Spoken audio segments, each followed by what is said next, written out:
So me and my family have been making some big decisions recently. We've made a decision to go travelling full-time, long-term as a family. We're going to be educating our children on the road, and we're going to be listening for God's voice and his direction as we go from place to place, praying about where to go, what needs to meet, and I plan to keep bringing you guys along on the journey. So I'll be walking through some interesting places over the coming years. So actually we're going to be leaving in a few months' time. Now, as you'd imagine, life has got next level crazy, next level complicated. This is a big decision we're making. And even if you imagine making a decision like this without a global pandemic, the decision to kind of just move away and to travel full time, it would be complicated, it would come with challenges. But I feel like with a global pandemic going on, and then there's just a load of personal stuff going on in our lives too, which is really challenging and really complicated.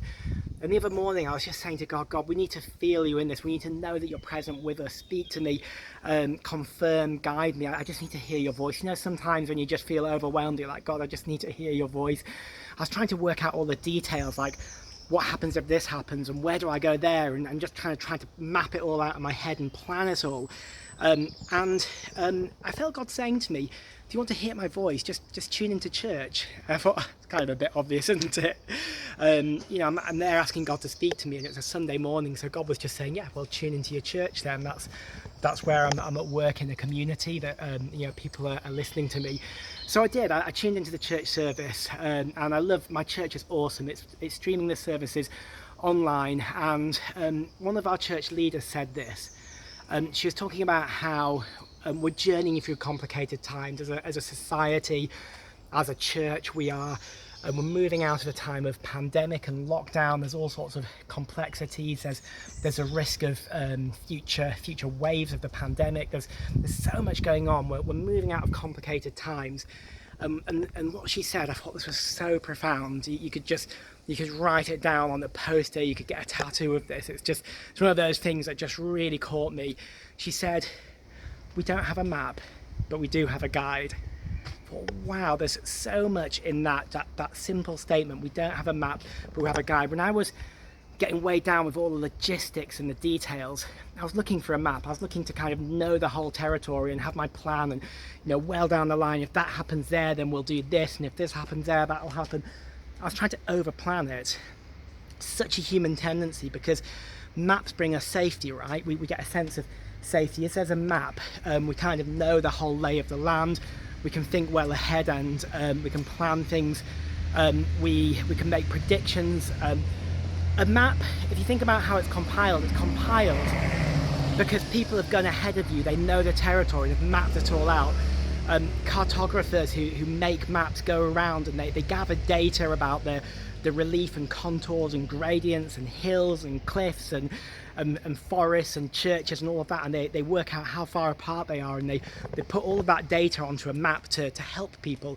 But the point is, if you have a map, you know you're traveling along charted territory, you know someone's been there, there's a sense of safety, and it gives you that ability, as someone who likes to think ahead, to totally plan out your route, and you know that if something goes wrong down that route, there's another route over there. The sense of safety, the sense of autonomy, the sense of security that comes with having a map is amazing, and that's what I was looking for. But she said, we don't have a map, but we do have a guide. We have a person who knows the land, who understands us, he understands our needs, and he will walk with us. Now, I think this illustration is wonderful, because when we go backpacking, we go to amazing places, and you see these local tour guides that will just offer to take you around and explore a place with you.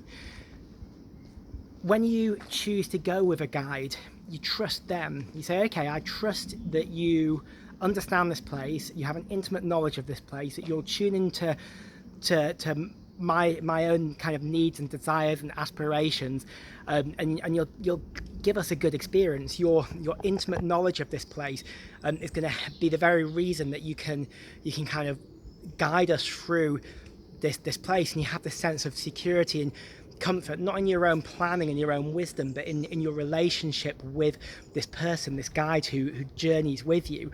And what's really cool is, and in our experience, local guides tend to know things that you wouldn't be able to get from a map, you wouldn't be able to get from your own planning. They'll know the best spot to see a sunrise, they'll know the best way to avoid the crowds, or they'll know at times things get busy here, or you might have to queue a long time for that thing, so we're going to avoid going there at this time, or at this time of day this is a really stinking hot place that's just too intense, so we're going to go over here and take some rest. The guide doesn't just know the map, the guide knows how to turn that into an experience that's worth living. They know how to get the absolute maximum from everything around you, and it's so true of Jesus. He is the best guide for life that we could have. He both knows the landscape we're journeying through intimately, he knows where the needs are, but he also knows us. He knows where our needs are too. He knows how to direct us, how to use us to the advantage of the kingdom. He knows how to love us and to journey with us and to kind of gently steer us when we're going wrong. We walk with a guide, and that's one of the things that I think is really cool. Now, I've shared our own story about how we're going into this kind of complicated time as a family, and just it's unprecedented, the level of complexity and challenge that we're journeying through personally at the moment. I couldn't even begin to explain it to you in a video, but it's an absolute head spin at the moment.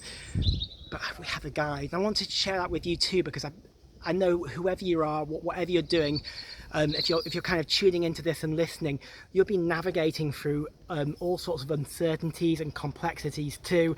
And this word, I just think it's such a word of encouragement. Don't look for the map, don't look for being able to plan it all yourself ahead. Just trust the person that stands next to you, Jesus. If you've called him into your life and you walk with him, if you've invited him to be your guide, trust him, just walk with him, enjoy the experience, enjoy being guided and directed, knowing that he's with you each step of the way, knowing that he knows both the landscape and he knows you intimately, and he has good plans for you. He wants you to really get the absolute most you can out of this journey called life.